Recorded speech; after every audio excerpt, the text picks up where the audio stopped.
Halo semuanya, Assalamualaikum warahmatullahi wabarakatuh. Perkenalkan, kami dari kelompok framing yang akan mempresentasikan tentang framing. Aku Raisa Rista Widya Salsabila.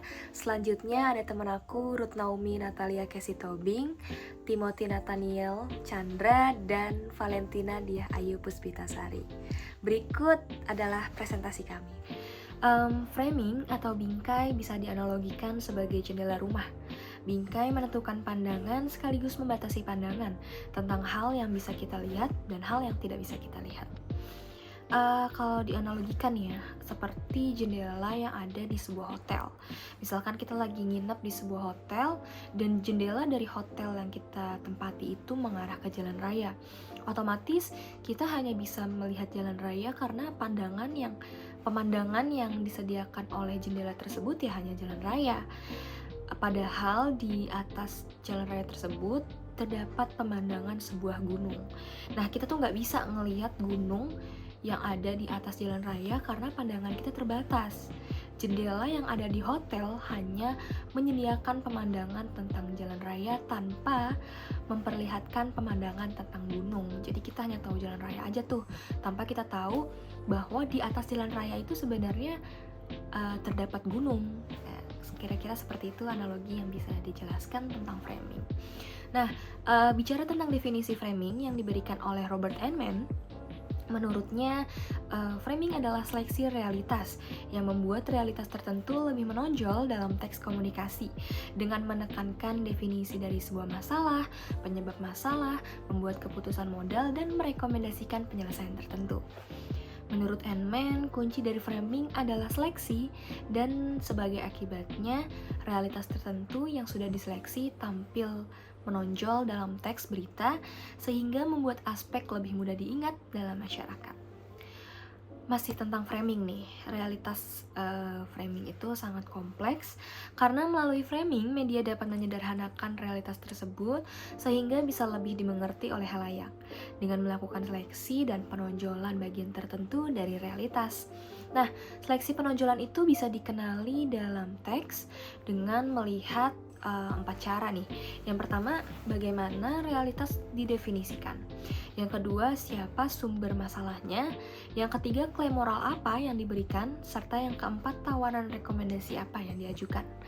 Nah, sedangkan menurut William A. Gibson, ia melihat framing sebagai cara untuk bercerita atau gugusan-gugusan ide-ide yang terorganisir sedemikian rupa dan menghadirkan konstruksi makna peristiwa-peristiwa yang berkaitan dengan objek.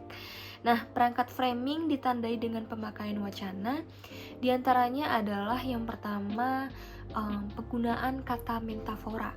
Metafora atau perumpamaan dan kiasan-kiasan tertentu ya. Terus selanjutnya ada frase mencolok atau catchphrase, pemberian contoh detail informasi atau eksemplar, kata atau istilah tertentu, depiction, gambar visual atau visual image, dan perangkat penalaran atau reasoning device. Nah, kalau tadi kita udah membahas nih tentang apa itu framing, dan sekarang kita akan membahas efek dari framing. Yang pertama, pembentukan framing atau frame building. Studi yang dilakukan oleh Busnan et al. Pada tahun 2015 dan Busnan dengan Van Gorp pada tahun 2016 adalah contoh studi dalam bidang pembentukan framing atau frame building.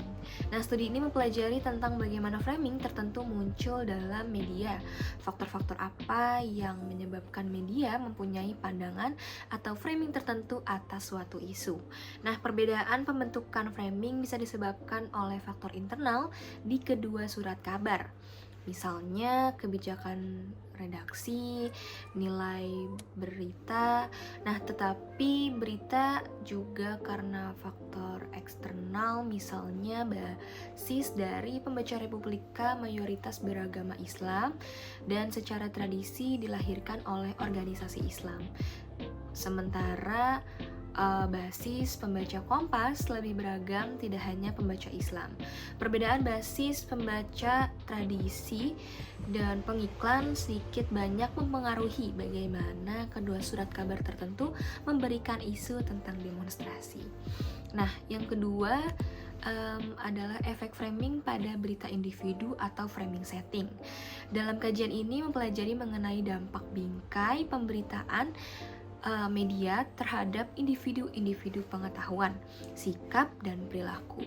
Media framing menjadi variabel independen atau bebas, sementara individu menjadi variabel dependen atau terikat.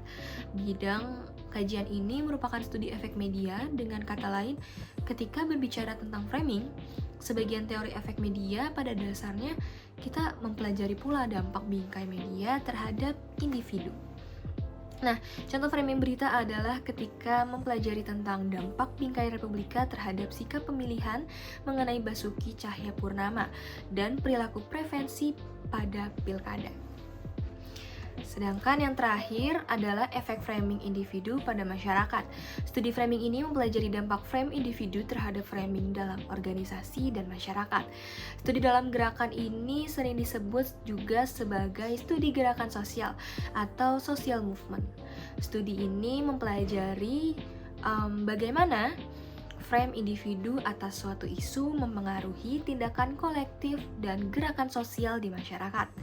Ketika individu memiliki pandangan tertentu dari isu akibat dari framing media, individu tersebut kemudian mengekspresikannya secara bersama-sama membuat aksi protes atau demonstrasi.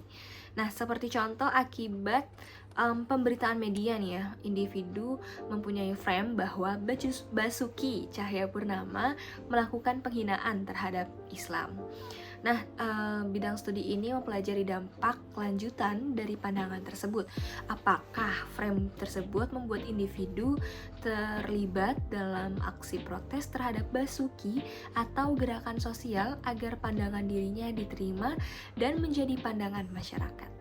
Sekian dari saya, selanjutnya akan dilanjutkan oleh rekan saya. Saya Valentina yang akan menjelaskan bagian C dan D. Aplikabilitas, bagaimana efek framing bekerja. Bagaimana bingkai media bisa mempengaruhi individu merujuk pada sebuah proses yang disebut dengan aplikabilitas. Aplikabilitas atau applicability yang berasal dari kata aplikasi merupakan proses di mana seorang individu mengevaluasi pesan yang diterima dengan bingkai atau skema yang dipunyai sebelumnya. Skema tersebut telah ada dan disimpan dalam memori jangka panjang individu sebelum pesan diterima. Aplikabilitas bekerja melalui proses negosiasi, di mana pesan yang diterima tidak langsung berpengaruh pada individu, tetapi dinegosiasikan terlebih dahulu dengan skema yang telah dimiliki sebelumnya. Bingkai atau framing media tidak berpengaruh secara langsung, seperti halnya dalam teori agenda setting. Sebaliknya, bingkai dalam pemberitaan media akan dievaluasi dengan menggunakan bingkai atau skema yang dipunyai individu. Pada dasarnya, individu sudah mempunyai pandangan atas suatu isu yang mereka peroleh lewat pengalaman atau pesan-pesan yang telah diterima sebelumnya. Pandangan atau skema tersebut akan dinegosiasikan dengan bingkai yang dibawa dalam pemberitaan media. Selanjutnya ada proses aplikabilitas. Pada slide terdapat gambar yang menunjukkan bagaimana proses aplikabilitas terjadi. Proses aplikabilitas terjadi ketika individu memiliki kognisi yang terbangun lewat pengalaman atau pesan-pesan sebelumnya. Kognisi tersebut mirip dengan titik-titik yang terhubung satu sama lain dan tersimpan dalam memori jangka panjang. Pada gambar sendiri dapat dilihat bahwa terdapat beberapa garis titik-titik putus-putus di mana hal tersebut menjelaskan bahwa hal tersebut adalah kognisi. Ketika seseorang mengonsumsi berita media, skema yang ada di dalam memori tersebut digunakan untuk mengevaluasi berita. Penggunaan skema disebut juga sebagai aktivasi karena seperti mengaktifkan skema yang tersimpan dalam memori kita. Schaeffel and Scovel mengatakan bahwa framing berpengaruh dalam membuat khalayak berpikir tentang suatu isu dengan membuat skema interpretasi, yaitu bagaimana seharusnya isu harus ditafsirkan dan dipahami, bukan dengan membuat skema tertentu menonjol seperti dalam agenda setting. Ketika mengonsumsi media, individu akan mengaplikasikan skema yang dipunyai. Terdapat 4 skenario proses negosiasi antara skema individu dengan bingkai media. Yang pertama, ada bingkai media memperkuat skema yang sudah dipunyai oleh individu. Kondisi ini terjadi ketika ada kesesuaian antara skema yang dipunyai individu dengan bingkai media. Lalu yang kedua, bingkai media mengubah skema individu. Skenario ini terjadi ketika ada perbedaan antara bingkai media dengan skema individu. Lalu yang ketiga, bingkai media berperan dalam mengaitkan atribut yang semula tidak berhubungan menjadi berhubungan. Lalu yang keempat, bingkai media berperan dalam menciptakan skema baru. Berikutnya adalah contoh proses aplikabilitas dengan mengangkat isu tentang pengungsi Rohingya. Sebelumnya kita harus mengetahui terlebih dahulu masalah dari pengungsi Rohingya tersebut. Etnis Rohingya tidak diakui sebagai warga negara Myanmar, di mana diskriminasi dan tekanan ekonomi kerap meletup menjadi konflik antar warga negara etnis Rohingya dan penduduk Rakhine yang merupakan penduduk asli Myanmar. Puncak konflik terjadi sejak pertengahan 2016, di mana tindakan penyerangan yang dilakukan oleh sekelompok kecil warga Rohingya dibalas dengan pembakaran desa-desa, pemerkosaan, dan pembunuhan. Kasus ini bisa dilihat dari dua bingkai. Yang pertama, kasus pembersihan etnis dan warga Muslim Rohingya. Dan kedua, masalah kriminalitas dan konflik yang berakar pada ketidakadilan sosial dan ekonomi. Ketika seseorang membaca berita tentang isu pengungsi Rohingya ini pada sebuah media massa Republika, orang akan beranggapan bahwa persoalan ini adalah masalah etnis dan agama di mana kelompok mayoritas yaitu yang beragama Buddha mengusir warga Rohingya yang mayoritas beragama Islam. Hal tersebut dikarenakan berita di Republika cenderung membingkai masalah tersebut mengarah pada masalah etnis dan agama kelompok mayoritas Buddha yang mengusir warga Rohingya atau yang mayoritas beragama Muslim. Selanjutnya bagian D, yaitu menjelaskan dampak framing, psikologi, dan sosiologi. Dampak framing secara psikologi bersumber dari penelitian Daniel Kahneman dan Amos Tversky. Secara psikologi, kognisi manusia bersifat terbatas, yang berarti orang cenderung memproses dan mengolah informasi dari hanya satu sisi. Persetujuan dan penolakan suatu isu bisa ditentukan oleh bagaimana isu tersebut dibingkai, yang mengarah pada bagian mana dari isu tersebut yang diolah dan diproses oleh kognisi. Pada bagian di samping, terdapat contoh efek framing secara psikologis. Ada sebuah survei opini publik yang menemukan sebanyak 60% publik puas dengan kerja Joko Widodo sebagai presiden, dan 40% tidak puas. Data ini bisa ditulis dengan kalimat, mayoritas 60% puas dengan kerja Joko Widodo atau 40% publik tidak puas dengan kerja Joko Widodo. Kedua kalimat tersebut sama-sama benar, tetapi dengan pembingkaian yang berbeda akan menyebabkan persepsi yang berbeda ketika diterima oleh publik. Sebab pada kalimat pertama, publik akan berpandangan bahwa mayoritas publik puas dengan kerja Joko Widodo. Sedangkan pada kalimat kedua, persepsi yang muncul adalah cukup banyak yang tidak puas dengan kerja Joko Widodo. Selanjutnya, dampak framing secara sosiologis. Framing tidak hanya bekerja pada level psikologi, tetapi juga sosiologis. Kita hidup dalam masyarakat, dan kita menyerap nilai-nilai yang ada dalam masyarakat, termasuk bagaimana cara memahami peristiwa yang terjadi dalam kehidupan sehari-hari. Erving Goffman mendefinisikan framing sebagai organisasi pengalaman dan prinsip-prinsip pengaturan yang digunakan untuk mendefinisikan sesuatu. Frame membuat peristiwa bermakna dan mempunyai arti sehingga bisa memahami dunia sekitar dan lingkungan. Tanpa frame, peristiwa-peristiwa yang kita lihat sehari-hari tampak seperti acak dan tidak beraturan.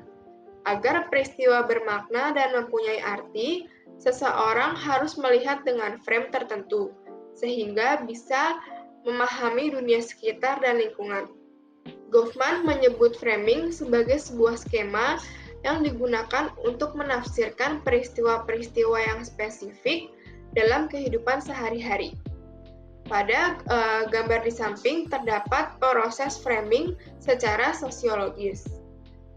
Frame yang kita gunakan untuk menafsirkan peristiwa yang kita alami sehari-hari, terkadang kita juga gunakan untuk menafsirkan peristiwa yang diberitakan oleh media. Atau sebaliknya, pada proses terjadinya framing secara sosiologis, frame yang kita pakai untuk menafsirkan berita media, kita pakai untuk menafsirkan peristiwa sehari-hari. Jadi intinya adalah frame yang kita pakai sehari-hari bisa menjadi sumber frame dalam melihat isi media, dan sebaliknya, frame untuk melihat isi media bisa kita gunakan untuk melihat peristiwa sehari-hari. Sehingga kedua frame bisa saling membentuk dan saling mempengaruhi satu sama lain. Contohnya adalah asal mula pengemis. Anda mempunyai frame bahwa pengemis terjadi akibat kemalasan individu, bukan karena sulitnya mencari lapangan pekerjaan. Bingkai ini bisa bersumber dari media, bisa juga dari kehidupan sehari-hari. Bingkai itu bisa kita gunakan untuk menilai tayangan mengenai pengemis di televisi, dan kita gunakan juga untuk menilai pengemis yang ada di lingkungan kita.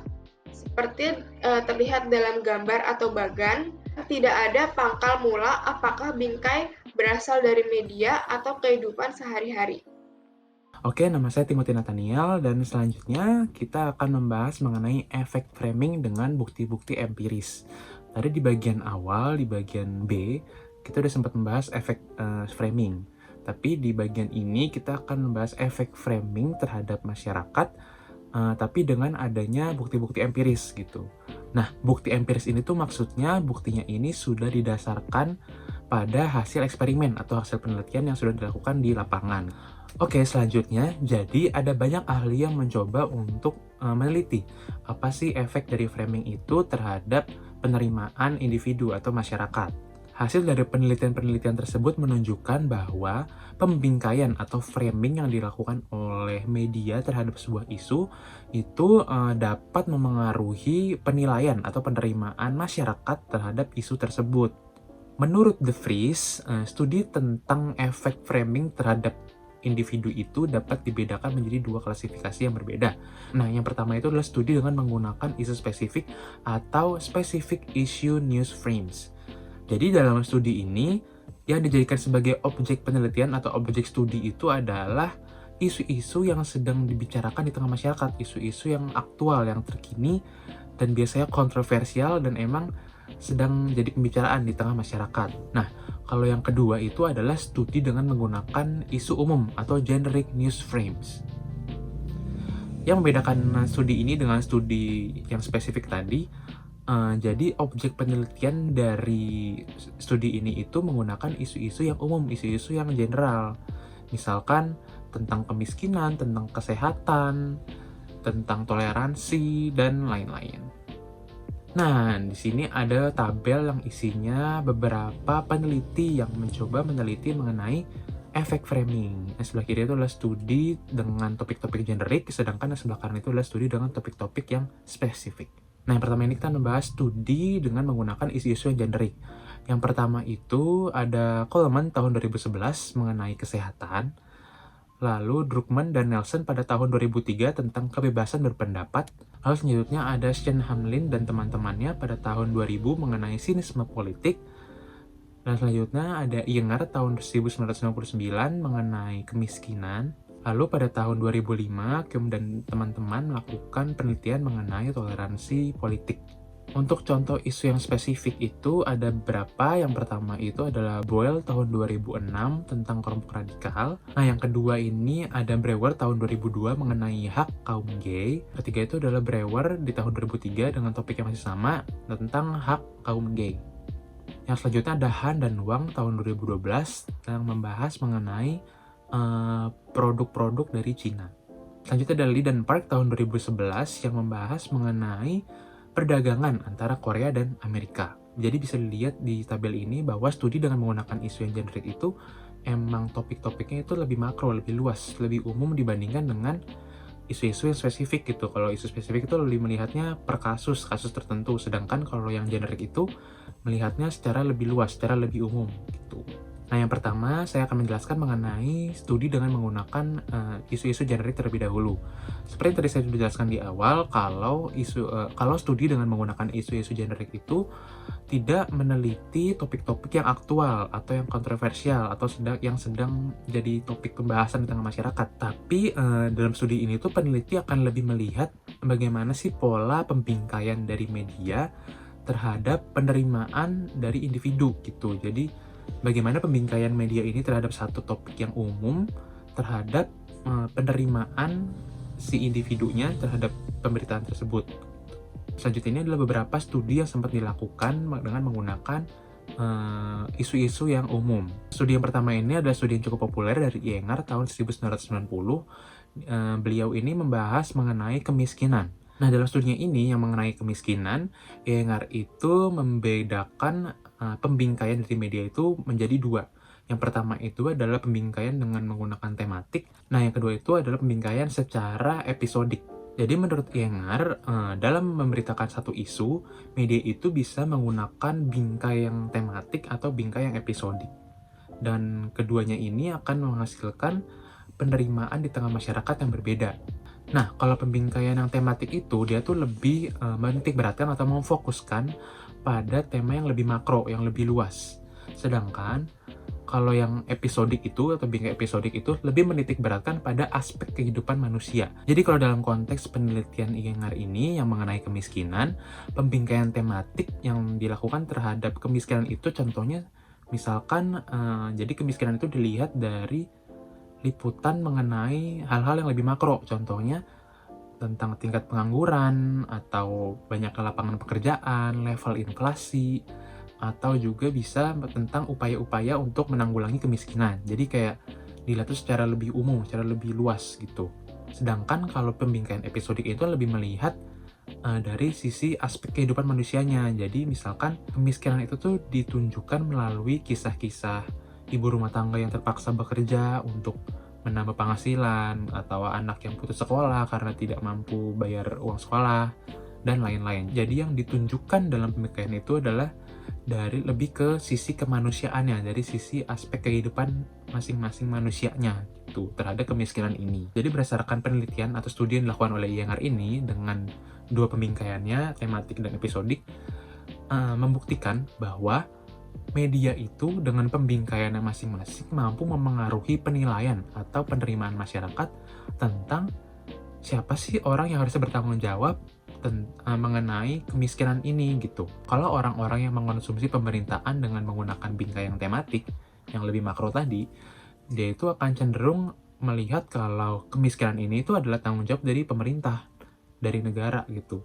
Jadi dari pemutus kebijakannya itulah yang harusnya bertanggung jawab untuk mengatasi masalah kemiskinan ini. Sedangkan kalau orang-orang yang mengkonsumsi pemerintahan dengan pembingkaian episodik, yang tadi dengan menggunakan aspek-aspek kemanusiaan itu tuh lebih melihat kalau orang yang bertanggung jawab untuk mengatasi kemiskinan itu adalah kita semua. Jadi jadi masyarakat biasa pun juga punya andil untuk saling tolong-menolong dalam mengatasi kemiskinan ini gitu.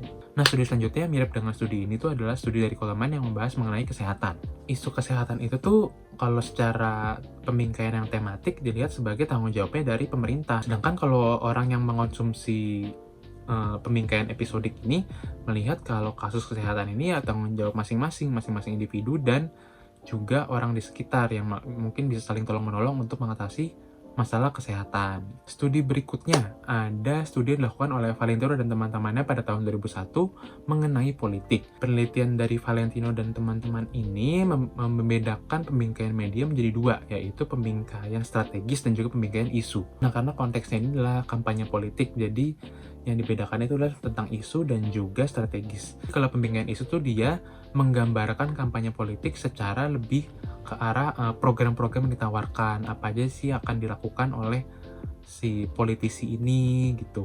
Bagaimana cara politisi ini akan melaksanakan program-programnya, akan mengatasi masalah-masalah yang ada di tengah masyarakat saat ini gitu. Jadi lebih ke arah program-program dari politisi itu. Sedangkan kalau pembingkaian strategis itu tuh dia lebih menunjukkan bahwa peristiwa atau kegiatan dilakukan oleh politisi itu semata-mata sebagai bentuk strategi untuk dapat meraih suara gitu, untuk mencari pendukung lah, intinya kayak gitu. Misalnya nih, ada politisi yang membuat janji akan mengatasi masalah pendidikan gitu.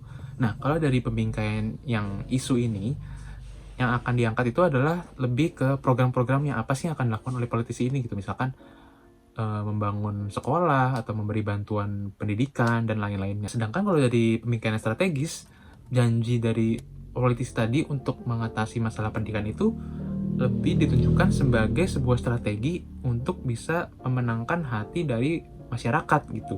Untuk sebuah strategi untuk berkompetisi dengan lawan-lawan politiknya kayak gitu. Jadi di sini semakin kelihatan kalau media itu tuh mampu memengaruhi penilaian masyarakat terhadap sebuah isu. Sebenarnya tuh isu ini sama, misalkan tentang janji politisi untuk mengatasi pendidikan tadi. Tapi karena pembingkaian yang berbeda, jadi penerimaan dan penilaian masyarakat terhadap isu tersebut jadi berbeda juga gitu. Nah, dari studi mengenai isu-isu yang generik tadi, kita berpindah ke studi dengan menggunakan isu-isu yang lebih spesifik. Berbeda dengan studi yang sebelumnya, studi dengan menggunakan isu spesifik ini tuh dia lebih cenderung menggunakan isu-isu yang terbaru, yang terkini, yang biasanya kontroversial dan sedang menjadi pembicaraan di tengah masyarakat. Studi yang pertama itu adalah studi dari Brewer tahun 2002 dan 2003. Beliau ini melakukan eksperimen mengenai pengaruh dari pembingkaian media tentang kaum gay terhadap penerimaan atau penilaian masyarakat terhadap kaum gay gitu. Jadi dilihat nih pembingkaian media tentang kaum gay seperti apa dengan bagaimana penerimaan masyarakat terhadap kaum gay ini. Dalam studinya ini, Brewer itu membagi dua kelompok. Kelompok yang pertama diberikan berita dengan menggunakan pembingkaian ekualitas, kesamaan gitu, kesetaraan. Sedangkan kalau kelompok yang kedua ini diberikan berita dengan pembingkaian lebih mengarah ke moralitasnya. Hasil dari studi yang dilakukan oleh Brewer ini menunjukkan bahwa orang-orang yang mengonsumsi pemberitaan tentang kaum gay dengan pembingkaian ekualitas itu punya tingkat penerimaan terhadap teman-teman gay ini lebih tinggi dibandingkan dengan orang yang mengonsumsi pembingkaian moralitas gitu. Contoh selanjutnya adalah studi yang dilakukan oleh De Vries dan temannya pada tahun 1999, tahun 2003 dan 2006 mengenai penerimaan masyarakat terhadap Uni Eropa. Kalau di konteks studinya si De Vries ini, pemberitaan tentang Uni Eropa itu dibedakan menjadi dua pembingkaian. Yang pertama itu pembingkaian dari sisi resiko, yang kedua pembingkaian dengan sisi keuntungan. Jadi dari sisi yang resiko ini mungkin lebih tunjukkan apa aja sih resikonya, apa aja sih yang hal buruk yang bisa terjadi, hal buruk yang mungkin terjadi dengan adanya Uni Eropa ini.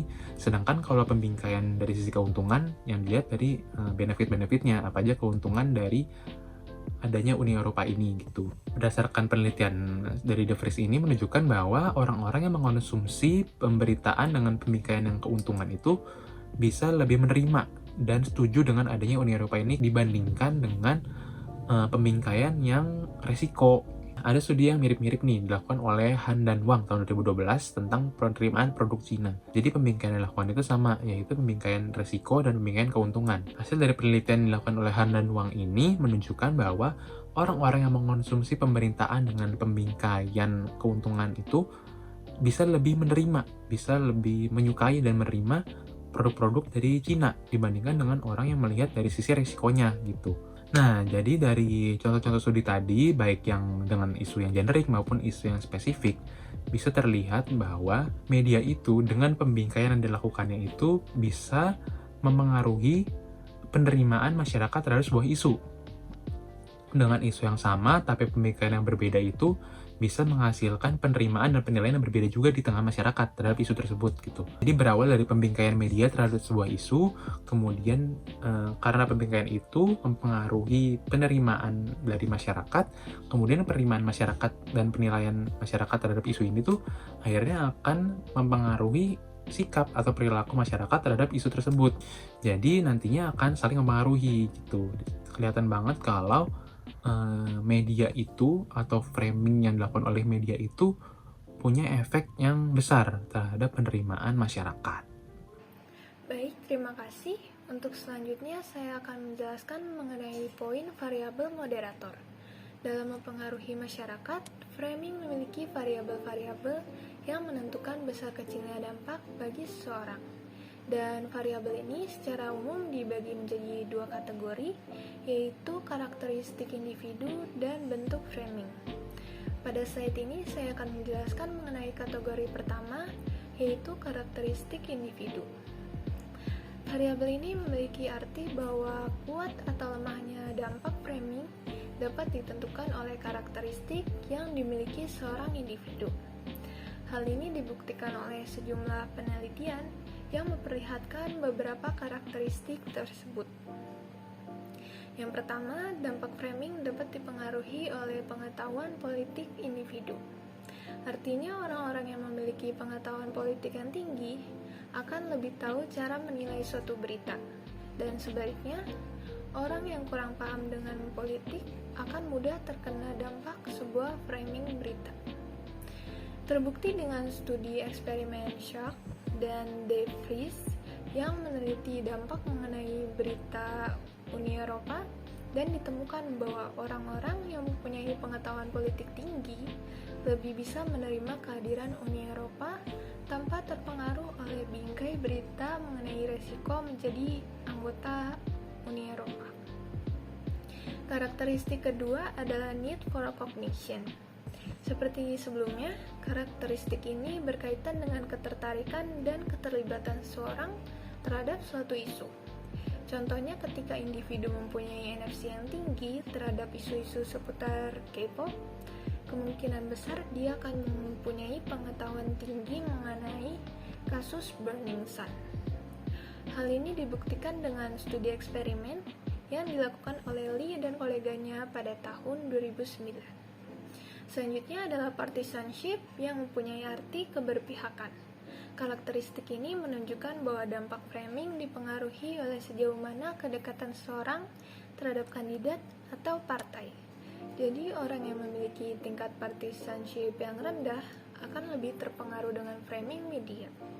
Sedangkan orang yang memiliki tingkat partisanship yang tinggi akan lebih kuat pada pendiriannya. Misalnya ketika seorang sudah menjadi pendukung setia seorang kandidat, maka orang tersebut akan kemungkinan besar menyukainya terus walaupun di framing berita dengan buruk. Hal ini dibuktikan dengan penelitian yang dilakukan oleh Valentino dan kolega pada tahun 2008. Karakteristik terakhir adalah ideologi.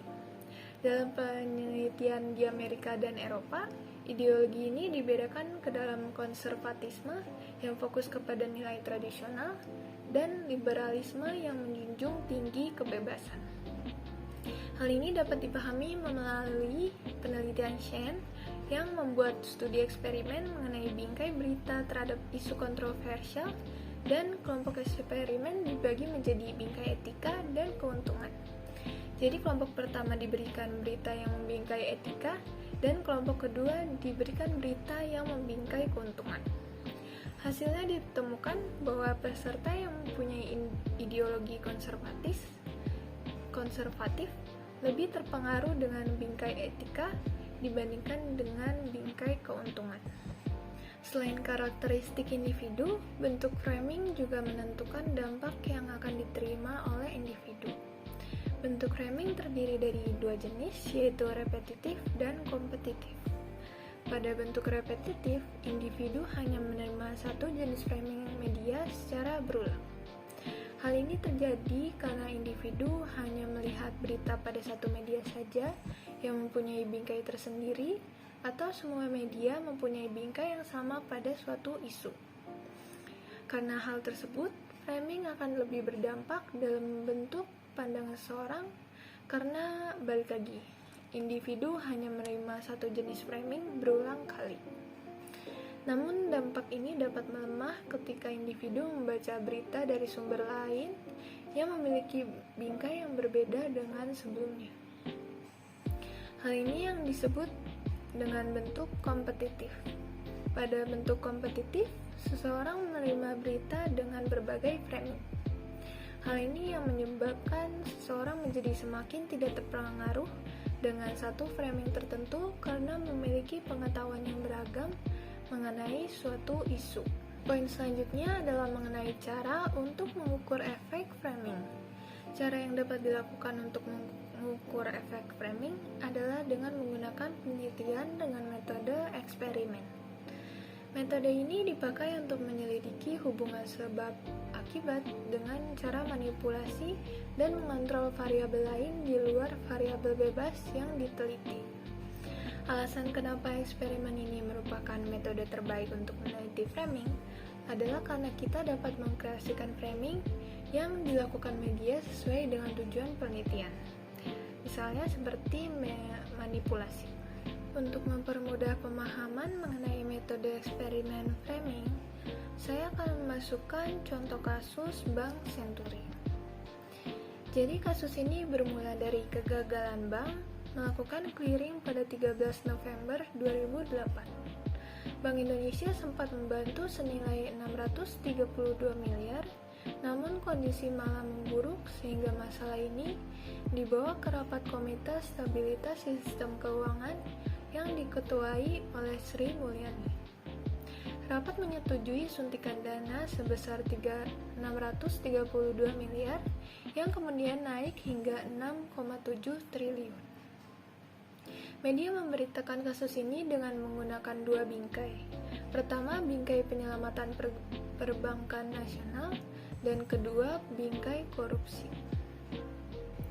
Selanjutnya, saya akan menjelaskan 5 tahapan eksperimen yang akan dikaitkan dengan contoh kasus yang disebutkan sebelumnya.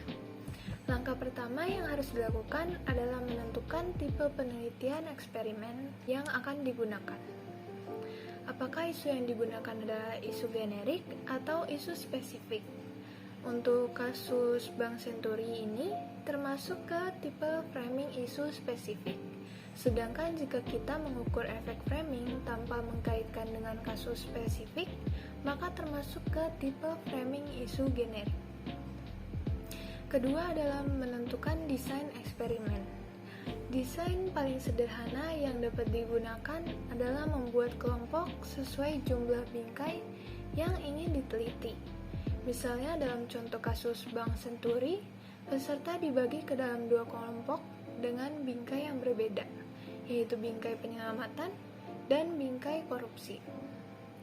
Jadi kelompok pertama diberikan berita yang membingkai penyelamatan perbankan nasional, dan kelompok kedua diberikan berita yang membingkai korupsi. Ketiga adalah menyusun perlakuan.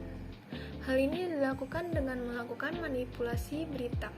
Misalnya untuk bingkai penyelamatan perbankan, kita bisa membuat berita sesuai bingkai yang diinginkan. Manipulasi tersebut harus disusun semirip mungkin supaya peserta tidak menyadari bahwa berita tersebut merupakan manipulasi yang sengaja dibuat. Keempat adalah menentukan variabel dependent. Kita harus menentukan dampak framing yang ingin diukur. Apakah mengukur dampak dari level pengetahuan, sikap, atau perilaku. Dan yang terakhir adalah pelaksanaan eksperimen, mulai dari merekrut peserta eksperimen, mempersiapkan ruangan, protokol eksperimen, hingga petugas lapangan. Sekian dari kelompok kami, semoga dapat dipahami. Mohon maaf jika ada kesalahan kata, dan terima kasih atas perhatiannya.